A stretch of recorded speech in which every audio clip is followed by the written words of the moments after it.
Bon dia, avui farem un plat típic de la cuina catalana, mandonguilles amb sípia, que va dedicat a la meva filla Maria, que la tenim a Austràlia i me l'ha demanat.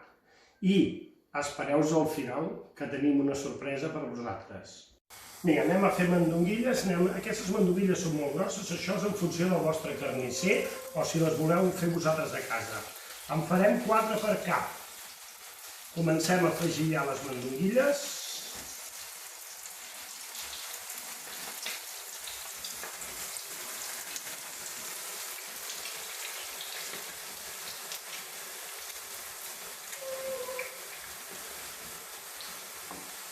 Posarem oli d'oliva en una cassola.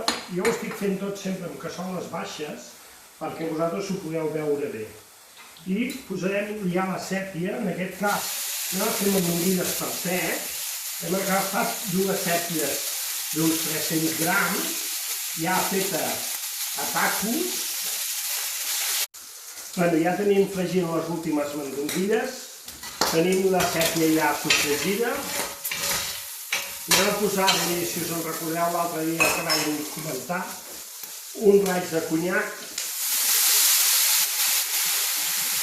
Això farà que la sèpia ens sigui més tova. Vinga, traiem la sèpia del foc.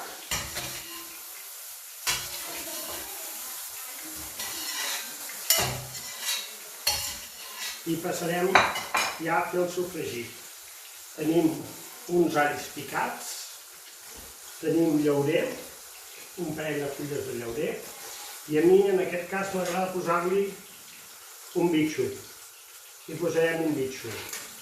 Traurem ja totes les mandonguilles, farem el foc. Mentrestant aquí darrere tinc escalfant ja un brou. En aquest cas és un fumet vermell, que és el mateix que vam fer servir l'altre dia per fer els fideus. Ja en vaig fer més quantitat i em vaig guardar el que em quedava. El sofregit. En aquest cas, si també ja per anar guanyant temps, tinc la ceba ja ben caramelitzada. Això ens permetrà que en seguida li podrem posar el tomàquet. La ceba ben caramelitzada, ceba pelada, picada, en una paella, oli d'oliva, la ceba i tapada i foc molt baix. Posem el tomàquet natural triturat.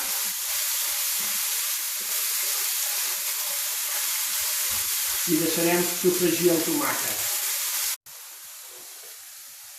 Com veieu, tenim ja el tomàquet sofregit. I afegim la sèpia.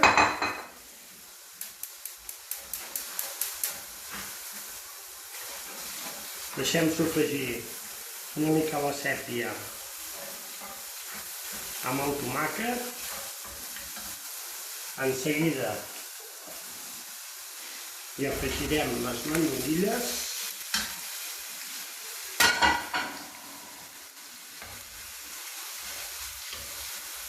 I ho mullarem amb vi negre.